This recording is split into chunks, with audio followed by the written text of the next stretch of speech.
The other big piece of news, of course, in the slightest chance that you missed it, is the Nvidia story. So reported results about 4.5 hours back, Heidi.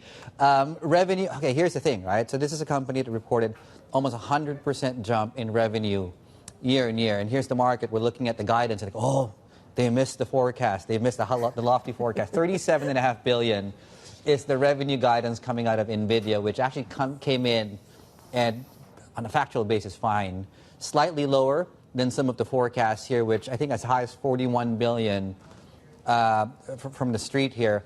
Let's put this into context, and I guess no better person really to help us do that than Beth Kindig, who joins us right now. She's lead tech analyst at IO Fund. Beth, you've followed this company, of course, for a long time. I think you're also on the earnings call. I mean, should we just calibrate our lenses a little bit right now and stop, I guess, in some ways, fault finding here? For sure. I think calibrating is a great word to use. Clearly, Nvidia is a very strong stock right now. In fact, what we're tracking and what was echoed on the call is that next year, 2025 calendar year, will exceed 2023 and 2024 combined. The way that Jensen Huang stated it is that at the end of this generation, there are about 100,000 hoppers. He's talking about 100,000 hopper GPUs. He's saying the next generation will be starting at 100,000 Blackwells. In fact, I believe he's talking about, the 100 billion revenue mark. He's saying that Blackwell will pick up where Hopper ended. That is an extremely fast ramp. Now, when it comes to nitpicking the stock, it is a hard one for analysts to get there to gauge. This stock has beat again this quarter by 2 billion. If you look at the analyst revisions, we are at double the revenue rate that analysts expected coming into this year. If you were to ask me, analysts have no idea what to expect from Nvidia moving forward this year and moving forward into next year. Yeah, what do you make of that, Beth? I was going to ask you about this dynamic and where Nvidia clearly beats on actual when they report on that quarter. But recently, when they give guidance, it seems to miss. So I'm not sure who's wrong. Are analysts not listening to what the company says during these earnings calls? Analysts are trying. That's a great question. Analysts are trying to wrap their head around the extremely bullish signals we see in the supply chain, and management is not offering any guidance on Blackwell for this quarter. They have said several billions. In this call, they said it will be bigger than several billions. Analysts, that could be 5 billion, 8 billion, 10 billion. We're not sure.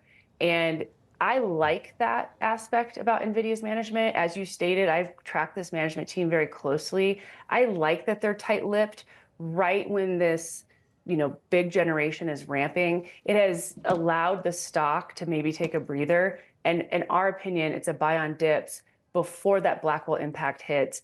I like the mystery around Nvidia right now. I find that allows me a better buying opportunity. So you like them being a little bit more on the conservative side. I mean, it's sort of at the top of the list of great problems to have, right, of being too much demand. Do you see many sort of pitfalls or risks around the rollout of Blackwell? Could it get to a situation where that supply side becomes really problematic? As you've seen, there have been rumors that the supply chain has components that are overheating, that at one point there was a rumor Taiwan Semi had machines sitting idle. These have been entirely debunked. As the management team pointed out today, Blackwell is shipping on time. Full steam was actually their phrase. And it's exceeding their expectations for Q4. So all of that has been debunked. And going back to a good problem to have, where analysts were getting very nitpicky was on the margins.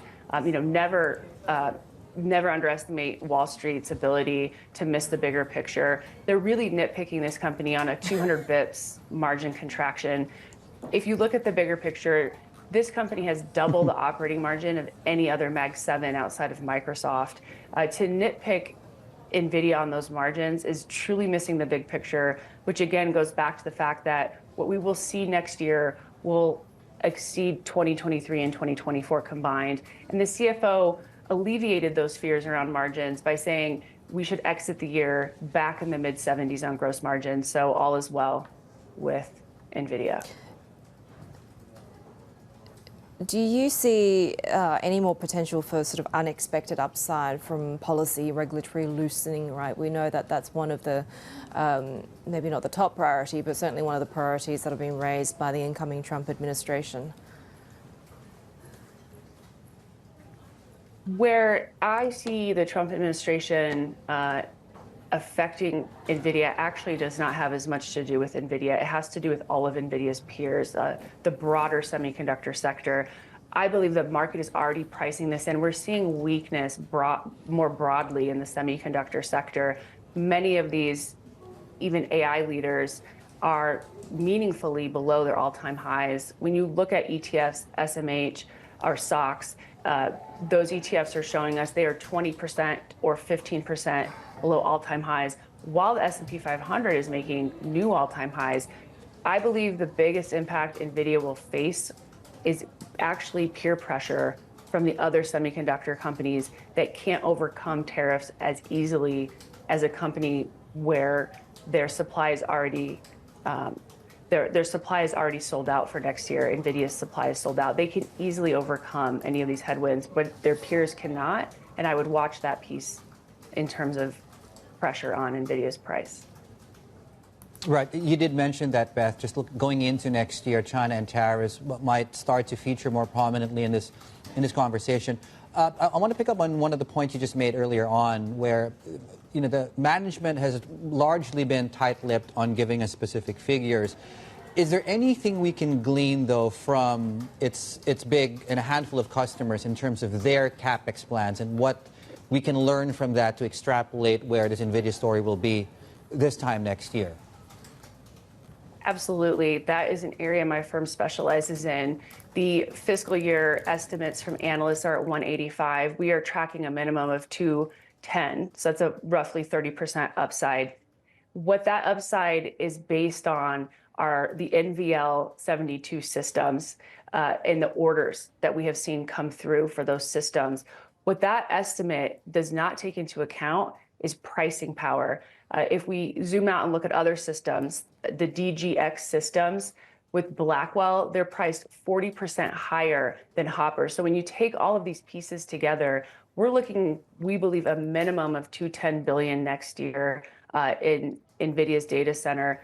That would be roughly 30% higher than analysts today. That doesn't include the pricing power. I won't know that until fiscal year guide come February or potentially until May.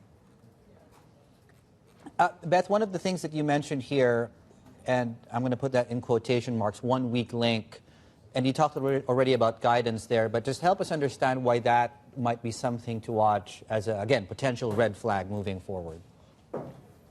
And that was the guidance that might be the red flag? Yeah. Guidance around the margin guidance. The analysts are concerned about margin pressure. I believe they have nothing else to focus on. I would call Nvidia a perfect 10. And again, it goes back to some of those systems I was describing. What is unique about some of these systems that are coming out next year is that it will be an in-house CPU combined with, of course, Nvidia's GPUs. And that will help margins by the time that we end fiscal year 2026. I think that margin issues are completely overblown. They're missing the big picture. And in fact, even on the systems level, there's evidence that the margins will end the upcoming year as strong as they have been this year. Beth, really great to have you with us. Beth Kindig is a lead tech analyst at IO Fund.